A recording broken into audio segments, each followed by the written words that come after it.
اعتکاف کی بات آ گئی، اب ہم کر لیتے ہیں اعتکاف۔ اعتکاف کتنے طرح کے ہوتے ہیں؟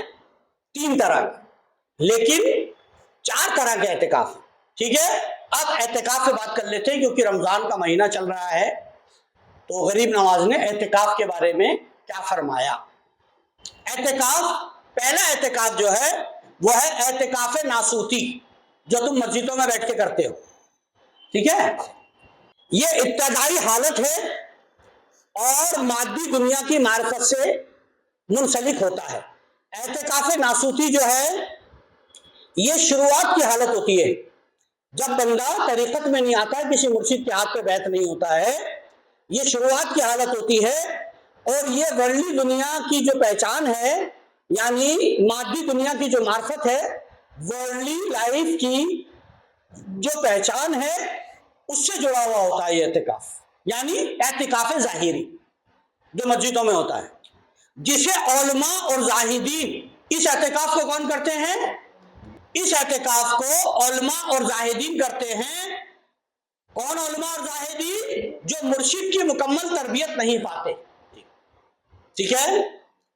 وہ مساجد میں رمضان کے آخری عشرے یا 40 دن کے لیے بیٹھ جاتے ہیں، وہ روزے رکھتے ہیں، قرآن کی تلاوت کرتے ہیں، دعائیں پڑھتے ہیں، رات بھر نوافل ادا کرتے ہیں، اور افطار کے بعد ہر رات غسل خانے کے لیے باہر جاتے ہیں۔ ان کا مقصد دنیاوی شہرت حاصل کرنا اور مریدین کو متوجہ کرنا ہوتا ہے، یعنی اپنے چاہنے والوں کو اپنی طرف اٹریکٹ کرنا ہوتا ہے۔ چلیے، ایسی عبادت خدا کے قریب قرب کا ذریعہ نہیں بنتی، بلکہ وہ خدا سے دور ہی رہتے ہیں۔ ایسے اعتکاف کرنے والے کبھی خدا کے قریب نہیں جاتے، وہ خدا سے دور رہتے ہیں، مخلوق کے قریب رہتے ہیں، کیونکہ ان میں اخلاص نہیں ہوتا، پیورٹی نہیں ہوتی، پیورٹی آف ہارٹ نہیں ہوتا، اور یہ عبادات ریاکاری ہوتی ہے، ٹھیک ہے، یعنی دکھاوا۔ اب آ جاتے ہیں 2 نمبر اعتکاف پہ، ملکوتی اعتکاف۔ ایک تو دنیا کی شہرت کے لیے اعتکاف کر لیا، اب ایک اعتکاف ہو رہا ہے جنت کے لیے، کیا؟ اب جنت کے لیے اعتکاف ہو رہا ہے، کیا؟ دوسرا ہے ملکوتی اعتکاف، یعنی اس دنیا کے لیے، اس عالم کے لیے۔ ناسوت یہ عالم ہے، ملکوت وہ عالم جنت والا۔ دوسرا ہے ملکوتی اعتکاف، یہ دوسری قسم کا اعتکاف ہے، جو ان لوگوں کے لیے ہوتا ہے جو روحانی ترقی کے تلاش میں رہتے ہیں کہ ہماری روحانی ترقی ہو جائے، لیکن پھر بھی دنیاوی خواہشات رکھتے ہیں۔ روحانی ترقی کے لیے بیٹھتے ہیں، مگر دنیاوی خواہشات دل میں ضرور ہوتی ہیں۔ یہ لوگ عبادت کرتے ہیں، روزے رکھتے ہیں اور دعائیں مانگتے ہیں، لیکن ان کا دل دنیاوی حاجات یا آخرت کی نجات کی طلب میں لگا رہتا ہے، یعنی ان کا دل ہمیشہ چکر میں رہتا ہے کہ قبر کے عذاب سے بچ جائے، پل صراط سے بچ جائے، کوثر پہ پہنچ جائے، میزان سے بچ جائے، جنت پہ چلے جائیں، حور و قصور مل جائے۔ اس لیے یہ اعتکاف کرتے ہیں، اس کو کہتے ہیں اعتکاف ملکوت، ٹھیک ہے۔ وہ دنیا اور آخرت کے فائدے کی امید میں عبادات کرتے ہیں، لیکن ان کی معرفت سطحی ہوتی ہے، جیسے پانی کے اوپر کائی جمی رہتی ہے نا، سطح یعنی اوپر والی لیئر ہے نا، لیکن ان کی معرفت یعنی پہچان سطحی ہوتی ہے، اور وہ مرشد کی تربیت سے مکمل طور پر فیضیاب نہیں ہوتے۔ ایسے لوگوں کو اگر مرشد تربیت بھی دے تب بھی انہیں فیض حاصل نہیں ہوگا، کیونکہ ان کے دل میں کچھ پانے کی اچھا ہے۔ مرید اسی کو تربیت دے سکتا ہے جس کے دل میں پانے کی کچھ اچھا نہ ہو اور کھونے کا کوئی غم نہ ہو، جو لا خوفن ہو اور ولا یحزنون ہو، جو بے نیاز ہو جائے۔ ان کی جو عبادات ہے معرفت سطحی ہوتی ہے اور مرشد کی تربیت سے مکمل طور پر فیضیاب نہیں ہوتے۔ یہ دونوں قسم کے اعتکاف یعنی ناسوتی اور ملکوتی، یہ دونوں قسم کے اعتکاف ظاہری عبادات پر مبنی ہوتے ہیں، یعنی یہ دونوں ظاہر پرست ہوتے ہیں، ان کی عبادتیں بھی ظاہری ہوتی ہیں۔ اور خدا کے نزدیک یہ عبادتیں، یہ لوگ نہ ان کی عبادتیں اور نہ یہ لوگ مقبول ہوتے ہیں. خدا ان کو قبول نہیں کرتا، نہ ان کی عبادتوں کو قبول کرتا ہے اور نہ ان کو قبول کرتا. سالک کو چاہیے کہ وہ ریاکاری چھوڑ کر دل کی اصلاح کرے، یعنی ریفارمیشن آف ہارٹ کرے اور حقیقی عبادت کی طرف مائل ہو، یعنی ریئل پریئرز کی طرف جائے. ٹھیک ہے. اب آ جاتا ہے نمبر 3، اعتکاف جبروتی. جبروت کیا ہے؟ وہ پل ہے جو خلق کو غیر خلق سے ملاتا ہے، یعنی بندے کو خدا سے ملاتا ہے، اس برج کو کہتے ہیں جبروت. ٹھیک ہے. 3 نمبر آتا ہے اعتکاف جبروتی. یہ حقیقی اعتکاف ہے. کیا ہے؟ ریئل اعتکاف، جو انبیاء، اولیاء، خلفاء، صالحین اور عاشقین حق، اللہ کے چاہنے والے.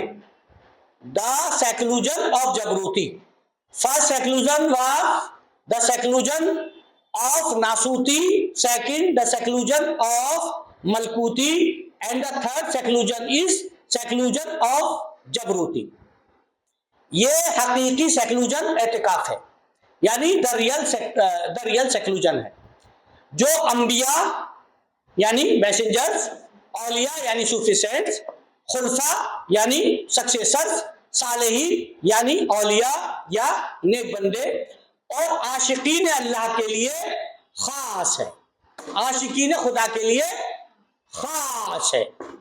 اس میں مرشد کامل کی صحبت اور تربیت سے، اس میں اسپریچول ماسٹر مرشد کامل کی صحبت اور نرچرنگ سے، تربیت سے، the companionship of the spiritual master and the nurturing of spiritual master. اس میں مرشد کامل کی صحبت اور تربیت سے سالک کو حقیقی روحانی کمال اور دل کی پاکیزگی عطا ہوتی ہے، یعنی دل کا تزکیہ ہو جاتا ہے، دل پاک ہو جاتا ہے، دل پوتر ہو جاتا ہے. کون سا اعتکاف؟ جبروتی اعتکاف. یہ حقیقی اعتکاف ہے جو انبیاء، اولیاء، خلفاء، صالحین اور عاشقان حق کے لیے مخصوص ہے. اس میں مرشد کامل کی صحبت اور تربیت سے سالک کو حقیقی روحانی کمال اور دل کی پاکیزگی حاصل ہوتی ہے. اس اعتکاف میں سالک دنیاوی اور آخرت کے خطرات سے محفوظ رہتا ہے اور ہر وقت دل و جان سے خدا کی یاد میں مشغول رہتا ہے. اس کو کہتے ہیں اعتکاف. چلیے صاحب، اب آتے ہیں اعتکاف حقیقی پر. یہ وہ اعتکاف ہے جو استقامت، ریزیلینس، مرشد کی تربیت، the nurturing through spiritual master, اور باطن کی اصلاح، انر سیلف ریفارمیشن کے ذریعے خدا کے قرب کا ذریعہ بنتا ہے، نیئرنیس آف گاڈ کا. یہ وہ اعتکاف ہے جو استقامت، مرشد کی تربیت اور باطن کی اصلاح کے ذریعے خدا کے قرب کا ذریعہ بنتا ہے. This is the seclusion, the real seclusion is resilience, nurturing by spiritual master, the reformation of inner self-reformation, the reformation of your heart is the media towards Almighty Allah. یعنی یہ آپ کو اللہ کے قریب لے جاتا ہے. کیا کیا چیزیں؟ اعتکاف حقیقی جو ہے وہ تمہیں اللہ کے قریب لے جاتا ہے. اس میں کیا کیا ہے؟ اس میں استقامت ہے، مرشد کی تربیت ہے، باطن کی اصلاح ہے. یہ 3 آپ میڈیا بنتی ہیں تمہیں خدا کے قریب لے جانے کے لیے، اور یہ تینوں چیزیں آپ کو حاصل ہوتی ہیں اس حقیقی اعتکاف. اس میں صوم مجازی، اس میں مجازی روزہ، صوم حقیقی روزہ دونوں شامل ہوتے ہیں. اس اعتکاف حقیقی میں کیا ہوتا ہے؟ مجازی روزہ بھی ہوتا ہے اور حقیقی روزہ بھی ہوتا ہے. اور افطار کے بھی مختلف درجے ہوتے ہیں.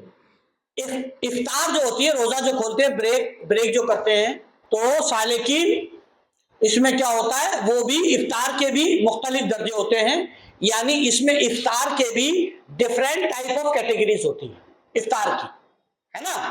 دا کیٹیگریز آف افطار کیا ہے؟ وہ سالکین مرشد کامل کی تربیت سے دنیاوی اور اخروی شہرت کی طلب سے بچتے ہیں۔ اس اعتکاف میں کیا ہوتا ہے، مرشد انہیں بتاتا ہے کہ بھائی نیم فیم منی سے بچنا ہے۔ تو مرید جو ہے نیم فیم منی سے بچتا ہے اور اپنے دل میں خدا کی محبت اور اطاعت کو مضبوط کرتا ہے۔ اپنے دل میں وہ کیا کرتا ہے، دنیا کی محبت نکال کے خدا کی محبت اپنے دل میں ڈالتا ہے اور دنیا کی محبت سے کیا ہوتا ہے، بچتا ہے۔ ٹھیک ہے، اب آگے چلتے ہیں اسی اعتکاف کے اس میں۔ تو وہ یہ ہے کہ کچھ اولیاء تیسرے دن رات کے بعد غسل خانے کے لیے باہر جاتے ہیں۔ جو اعتکاف کرتے ہیں ظاہری بھی اولیاء، تو وہ کیا کرتے ہیں کہ وہ 2-3 دن کے بعد غسل خانے جاتے ہیں، یعنی کھاتے ہی نہیں ہیں 3 دن تک، کچھ 3 دن کا روزہ رکھتے ہیں۔ کچھ اولیاء تیسرے دن رات کے بعد غسل خانے کے لیے باہر جاتے ہیں، کچھ 7 رات کو، کچھ 7ویں رات کو، کچھ لوگ 7 دن کا روزہ رکھتے ہیں اور 7ویں رات کو باتھ روم جاتے ہیں، اور کچھ 10ویں رات کو باہر آتے ہیں، کچھ 10 دن کا پورے اعتکاف کا روزہ رکھتے ہیں، ایک روزہ، اور 10ویں رات کو باتھ روم جاتے ہیں، یعنی چاند دیکھ کر باہر نکلتے پھر باتھ روم جاتے ہیں۔ ٹھیک ہے دوستوں، جان لو کہ بعض اولیاء اللہ جو ولایت کی کمالیت رکھتے ہیں، جو بہت ہائی لیول کے ولی ہوتے ہیں، وہ ایسے لوگ ہیں جن میں قلوب کی حفاظت اور استقامت کی ملازمت کی صلاحیت ہوتی ہے۔ یعنی جو ہائی لیول کے ولی ہوتے ہیں ان لوگوں میں جو ہے اتنی کیپیسٹی ہوتی ہے کہ وہ اپنے قلب کی حفاظت کر سکیں اور ریزیلینس پر رہیں، استقامت پر رہیں اور ریزیلینس کی نوکری کریں۔ دا سروس آف ریزیلینس ہوتی ہے، یعنی وہ استقامت کے نوکر ہوتے ہیں۔ کیا ہوتے ہیں؟ بڑے درجے کے اولیاء استقامت کے نوکر ہوتے ہیں۔ استقامت معمولی چیز نہیں ہے۔ آپ کے ہاتھ میں کرامت ہے نا، آپ کے سامنے آپ کا بیٹا مارا جا رہا ہے اور وہ بھی ہم شکل مصطفیٰ، آپ کے سامنے آپ کا بھتیجا مارا جا رہا ہے، آپ کے سامنے آپ کا بھانجا مارا جا رہا ہے، آپ کے سامنے آپ کے بھائی مارے جا رہے ہیں، آپ کے ہاتھوں میں آپ کا 6 مہینے کا بچہ مارا جا رہا ہے، سب کچھ قبضہ قدرت میں ہے۔ فرشتے کہہ رہے ہیں ہم حاضر ہیں، جنات کہہ رہے ہیں ہم حاضر ہیں۔ آپ خود اتنی قوت رکھتے تھے، لیکن ریزیلینس، استقامت پر تھے۔ کرامت سے بڑا مرتبہ استقامت کا ہوتا ہے، اور کہاں کمال درجے کے اولیاء استقامت کے نوکر ہوتے ہیں۔ اب کیا ہوتا ہے، میں آپ کو پھر سے سناتا ہوں، جان لو، غریب نواز فرما رہے ہیں کہ بعض اولیاء اللہ جو ولایت کی کمالیت رکھتے ہیں وہ ایسے لوگ ہیں جن میں قلوب کی حفاظت اور استقامت کی ملازمت کی صلاحیت ہوتی ہے۔ اب ان کا طریق بھی جان لو، ان کا طریقہ بھی جان لو۔ کلاس کے اینڈ میں ایک راز کی بات بھی بتاؤں گا۔ اب ان کا طریق جان لو، ان کا کیا حال ہے، جو استقامت کے غلام ہیں ان کا کیا حال ہے، سن لو۔ وہ 20ویں یا 40ویں رات کے بعد جب چلہ مکمل ہوتا ہے تو خلوت سے باہر آتے ہیں۔ وہ 40 دن کا روزہ رکھتے ہیں اور 40 دن تک کچھ کھاتے پیتے نہیں، باتھ روم جانے کی ضرورت نہیں پڑتی۔ خواجہ عبید اللہ انصاری رحمت اللہ علیہ اپنی ملفوظات میں لکھتے ہیں کہ ایک سچا طالب مرشد کامل کی صحبت میں 10 سال کے عرصے میں قرب خدا کی کمالیت تک پہنچ جاتا ہے، مگر شرط کم سے کم 10 سال کنٹینیو مرشد کے ساتھ رہنا ہے، 1 سیکنڈ جدا ہوئے بنا۔ سمجھ گئے؟ خواجہ شبلی، کون خواجہ شبلی؟ جو حضرت جنید بغدادی کے مرید ہیں، اور جنید بغدادی حضرت سری سختی کے مرید ہیں، اور سری سختی حضرت خواجہ معروف کرخی کے مرید ہیں، اور حضرت خواجہ معروف کرخی حضرت امام علی علیہ السلام، امام علی رضا علیہ السلام کے مرید ہیں۔ خواجہ ابو بکر شبلی جنہوں نے کلمہ پڑھوایا تھا اپنے مرید کو کہ لا الہ الا اللہ شبلی رسول اللہ، اور میں بتا دوں خواجہ جنید بغدادی سارے جتنے سلسلے ہیں ان سب کے امام اور اکابر ہیں سوائے چشتیوں کے۔